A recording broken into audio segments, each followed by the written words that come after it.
In 1913, a Swiss psychiatrist went looking for something inside his own mind and very nearly didn't come back. Before I tell you what he found down there, do one thing for me. Think of the last person online who made you genuinely angry. Not annoyed.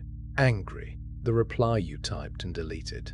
The stranger you were still arguing with in the shower 2 hours later.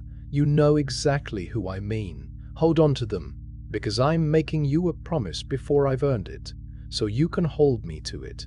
In the next 20 minutes, you are going to understand something genuinely unsettling about that person. Nothing to do with their politics. Everything to do with you. Zurich, 1913. He is 38 years old. Beautiful house on the lake, wife, children.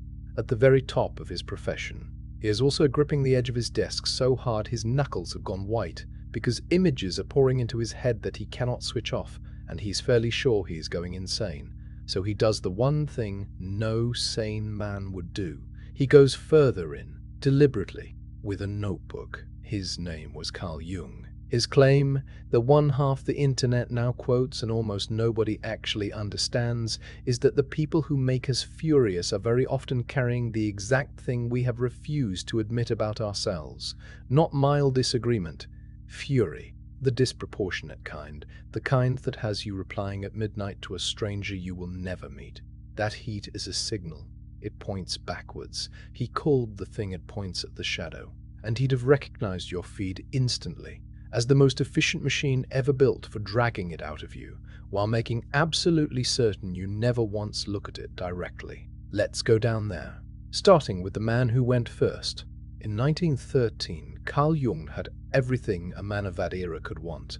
He was 38. He had a beautiful house on Lake Zurich, a thriving psychiatric practice, a wife, children, an international reputation. 2 years earlier, he'd been elected president of the International Psychoanalytic Society. He was Sigmund Freud's chosen heir. Freud had all but called him the crown prince of psychoanalysis, the man who'd carry the movement into the future. By the end of that year, he'd walked away from all of it, and was, in his own description, terrified he was going insane. What happened between those 2 points is the most important story in Jungian psychology, and it starts with a book that cost him his mental. Jung published a work laying out his own theory of the libido, his own reading of sexuality's symbol and the deeper layers of the unconscious. It broke with Freud's framework. Freud, who did not do disagreement well, cut him off. So did most of the psychoanalytic world. The crown prince was suddenly the heretic, and it hit Jung far harder than he'd braced for. Then the visions started. Jung began experiencing what he later called an incessant stream of fantasies, images, voices, apocalyptic scenes flooding into waking consciousness. In his own account, he described standing helpless before a world he couldn't comprehend. He'd gripped the edge of his desk to keep himself together. He genuinely feared he was doing, in his phrase, a schizophrenia, that he was watching his own mind come apart in real time. Now, any reasonable person in that position does one of 2 things. You get treatment, or you clamp down and force the visions away. Jung did the third thing, the decision the entire rest of his life hangs on. He decided to go in, deliberately. He would stop resisting the flood and instead descend into it on purpose with a notebook and record everything he found and then try to find the meaning in it. He later called it his confrontation with the unconscious, and he also called it, dryly, his most difficult experiment. He wrote it down first in small black notebooks. Then he began transferring it into something else, an enormous red leather-bound folio over 400 pages, filled with medieval-style calligraphy and his own strange, luminous, full-page paintings.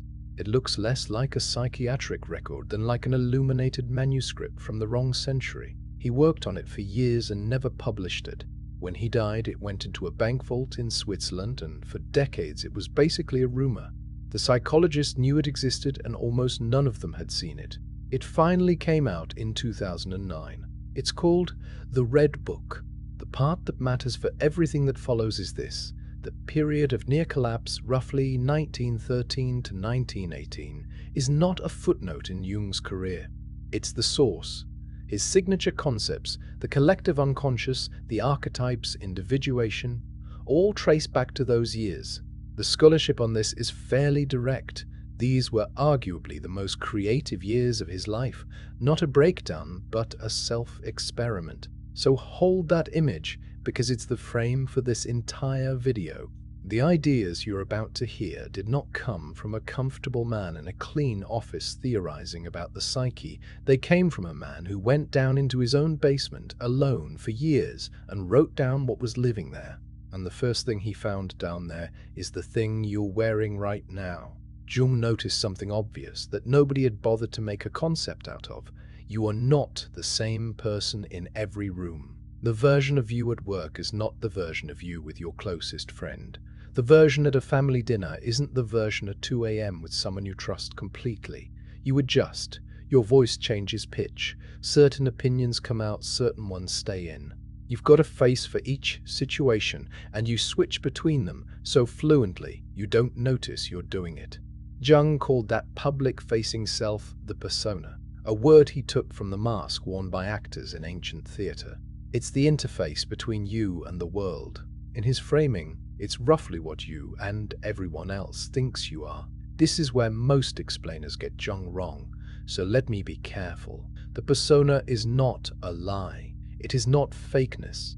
It's not a moral failing to have one. It's a functional necessity, a protective interface that lets you operate socially, that keeps the raw, chaotic inside of you from being dumped on everyone you meet.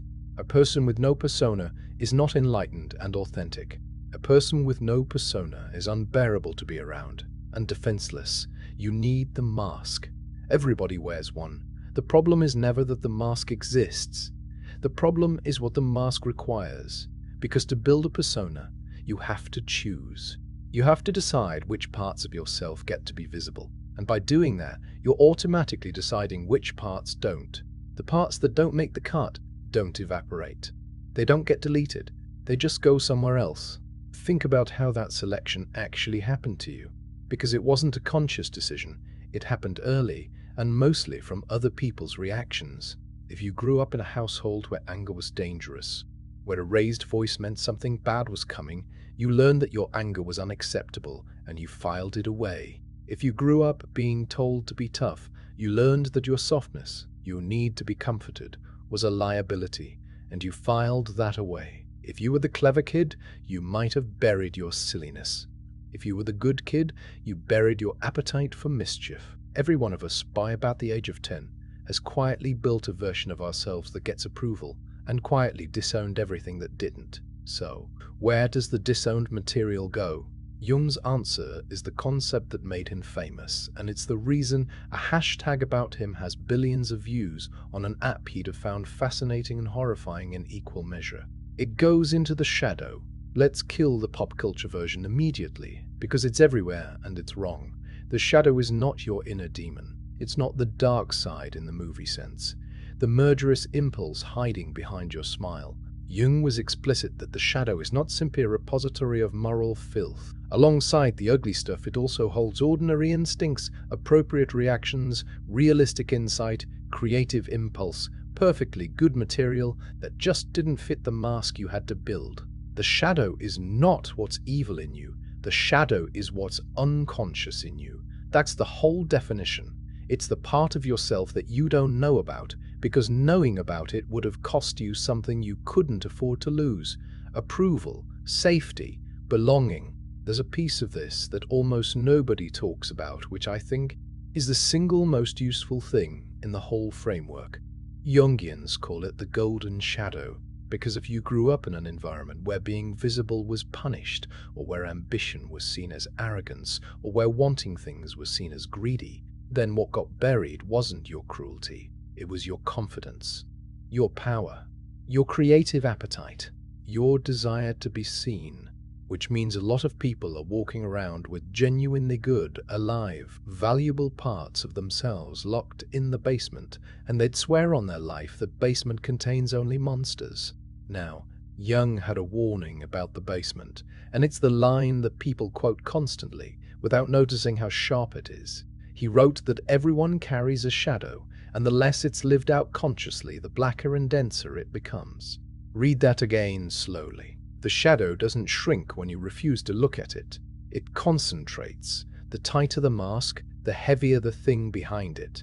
One more thing, and it's the mechanism that turns all of this from poetry into something practical. That buried material does not sit there quietly. It's autonomous.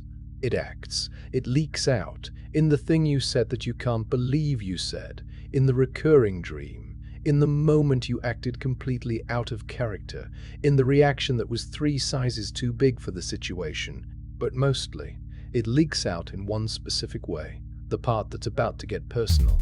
Jung said we almost always meet our shadow the same way, in projection. It works like this. Because you can't see the disowned trait inside yourself, that's what disowned means. You see it outside, in other people. You start noticing, with remarkable frequency, that other people are so needy, or so arrogant, or so fake, or so obsessed with attention. It bothers you, not intellectually, it bothers you. Jung's claim is that the frequency and the heat are the giveaway. If you keep finding the same flaw in person after person after person, at some point the honest question isn't why is everyone like this? It's why do I keep seeing this? I want to be careful here, because this idea gets flattened into something dumb online. The if you hate it, you are it version, which is lazy and often just wrong. That's not what Jung was saying. Sometimes people are genuinely arrogant, and you're correctly identifying arrogance. Projection isn't a rule that says every judgment is secretly about you. The signal isn't the judgment. The signal is the charge. It's the involuntary intensity. There's a real difference between, yeah, that guy's kind of full of himself, which you forget in 4 seconds, and the reaction where your jaw sets and you're composing a reply and your body is doing something. When the emotional voltage massively exceeds the actual offense, something in you got activated, something got touched. So run it the other direction, and it becomes a diagnostic tool, which is what makes this genuinely useful. Do arrogant people enrage you? Look for where you buried your own confidence and had to call it humility. Does neediness disgust you? Look for the part of you that desperately wants to be taken care of and has never once been allowed to say so. Does it drive you insane when someone is obviously performing for attention? Ask carefully whether some part of you would love to be looked at like that and has forbidden itself from asking. Jung had a wonderfully dry line about how this works at scale. The center of all evil, he observed, is invariably located a few miles behind enemy lines. It's never here. It's always over there with them. Groups do this exactly like individuals do. A nation, a party, a movement, a family, all have a persona they identify with and a shadow they refuse, which they then project onto some convenient other. Now, everything I've just described is ancient. It was true in 1913. It was true in the Bronze Age. Humans have always had masks and buried selves and enemies who conveniently embody everything we hate. But something happened in the last 15 years that Jung never got to see. Somebody took each of these 3 mechanisms, the persona, the shadow, and projection, and built infrastructure for them, at planetary scale, with a business model attached. That's the part I actually want to talk about.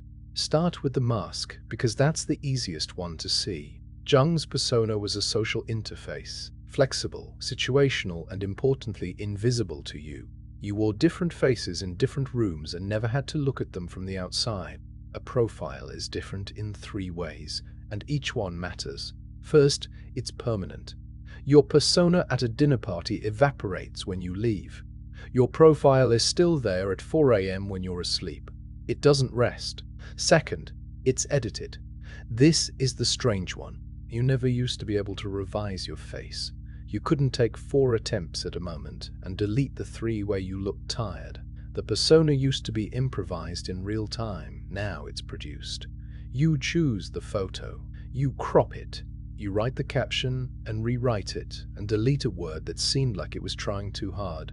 There's a version of you being manufactured deliberately with drafts. Third, and this is the one Jung would have found genuinely dark, it has a score. Your persona now comes with a public number attached that tells you and everyone else how well it's performing. Likes, followers, views.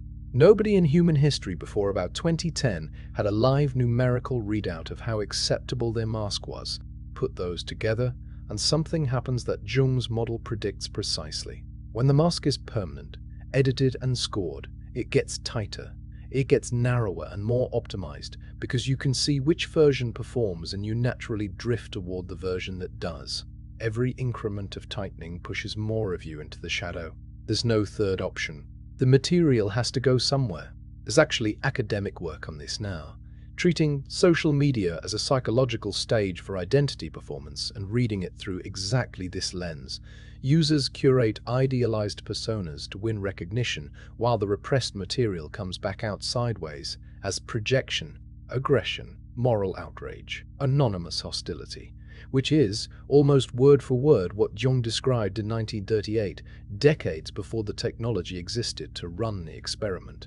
So we've built a machine that thickens the shadow, and then, in the same app, on the same screen, 60 pixels away, we built the perfect place to dump it. Think about what a comment section actually is. Structurally, you're anonymous, or near enough. The other person isn't a person. They're text and a small circular image. There's no face doing the thing faces do, which is make cruelty physically uncomfortable. There's no consequence you'll be around to see. Crucially, there's also a permission structure. You're not being cruel, you're holding someone accountable.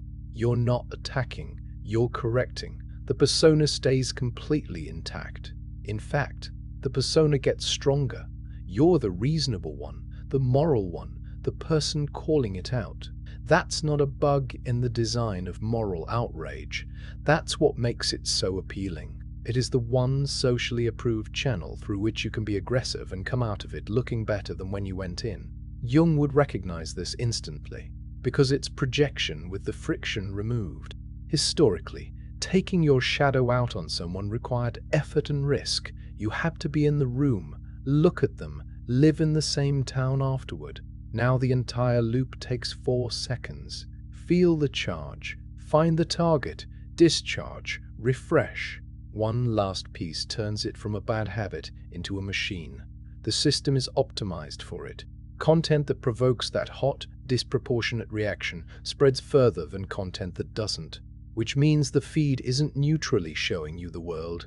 It's learning continuously which things reliably activate you, and then serving you more of those. It is running an experiment on your shadow at massive scale, and it doesn't need to understand a single thing about Jung to be extremely good at it. Let me put that as plainly as I can, because it's the center of this whole video. You built a mask to be liked. The mask got tighter because now it has a score. Everything that didn't fit went into the basement, and the basement got denser. And then an algorithm learned exactly which strangers would make your basement rattle, and it shows them to you all day for free. The person you hate most online isn't a stranger who happened to find you. They were selected. Jung's uncomfortable claim is that at least part of what you're seeing in them you brought with you. So what's the fix? I need to be honest about this section, because the fix is where 90% of the content about Jung goes completely off the rails. The answer is not unleash your shadow. It's not permission to be your worst self and call it authenticity. Jung was not saying act out every impulse. That's not integration, that's just possession with better branding. He called the process individuation. The goal is wholeness, not goodness. It's becoming a single, complete person, one who knows what's actually in them, instead of a polished half-person dragging an unexamined basement behind them. His line about it is the one everyone posts. Until you make the unconscious conscious, it will direct your life, and you will call it fate, and you will call it fate. That's the sting. The unexamined shadow doesn't feel like a hidden part of you running the show. It feels like your personality. It feels like circumstance. It feels like other people keep being infuriating. And this is my real problem with the shadow work industry that's exploded over the last few years. This is exactly where it gets sold to you as a weekend activity. There are journals, decks of prompts, 30-day challenges. Jung's shadow was something he descended into for years, terrified, gripping a desk. It has been repackaged as a self-care product with a nice cover. There's a specific trap in that, which the more honest practitioners name directly: intellectualizing. You can acquire a whole vocabulary: projection, persona, individuation, anima, and become fluent enough to explain your own psyche at dinner parties without ever once actually meeting the thing. Intellectual understanding of a shadow trait does not change how you react when that trait gets triggered, which means a video like this one is a map, not the walk. Useful. You can't go anywhere without knowing the terrain, but nobody ever arrived somewhere by reading about the route. So let me at least tell you where the walk starts. Jung's answer is unglamorous, which is probably why it doesn't sell. It's paying attention to the charge, not journaling about your childhood, just noticing in the moment when your reaction is disproportionate and being willing to ask the humiliating question, what is this actually about? That's it. That's the practice. It's tiny and it's constant, and it's genuinely unpleasant, because the answer is usually something you spend your whole life arranging not to know. Now let me tell you where I stop agreeing with him, because I'm not in the business of handing you a dead man as a prophet. Jung's framework has a real epistemological problem. It's very hard to be wrong inside it. If you accept that you're projecting, that confirms the theory. If you deny it, the denial is itself evidence of repression. A system where both agreement and disagreement prove the point is compelling to sit inside. But that's exactly the property that makes something hard to test. Jung was a psychiatrist who worked from cases and symbols, not from controlled studies, and a lot of the architecture, the archetypes, the collective unconscious, sits closer to a language for describing experience than to a testable claim about the brain. I find the shadow enormously useful. I don't think that makes it proven. Second, the projection idea can be weaponized, and online it constantly is. "You only hate that because you are that" is a conversation-ending move that lets anyone dismiss any criticism forever. Jung's framework is a mirror you point at yourself. The second you point it at someone else to win an argument, you've turned an instrument of self-knowledge into a rhetorical weapon, which, ironically, is a fairly good example of shadow behavior wearing a persona of insight. Third, the honest counterweight to this whole video. I've spent 20 minutes telling you the feed is a shadow projection machine, and I believe that. But the same infrastructure is also, for some people, the first place they've ever been able to put down the mask. The kid whose entire life is performance for a family that would reject the real version of them, who finally finds a community online that knows the parts they can't say out loud. The person whose shame has kept them silent for 30 years, typing it to strangers at 3 a.m. because strangers are the only ones who feel safe. That's not projection. That's the opposite. It's material coming out of the basement into the light, which is precisely what Jung said we need. The same machine that lets you dump your shadow on a stranger lets somebody else finally admit theirs. Both things are happening on the same app. Which one is happening to you is not a question I can answer from here. So let's go back to where we started. That person, the one whose post made your chest tight, the one you're maybe still a little angry at from a week ago, from a month ago. I can't tell you what they represent to you. I don't know what got buried in your basement or when. That happened long before either of us showed up, in rooms I'd never seen, in reactions from people whose names I don't know.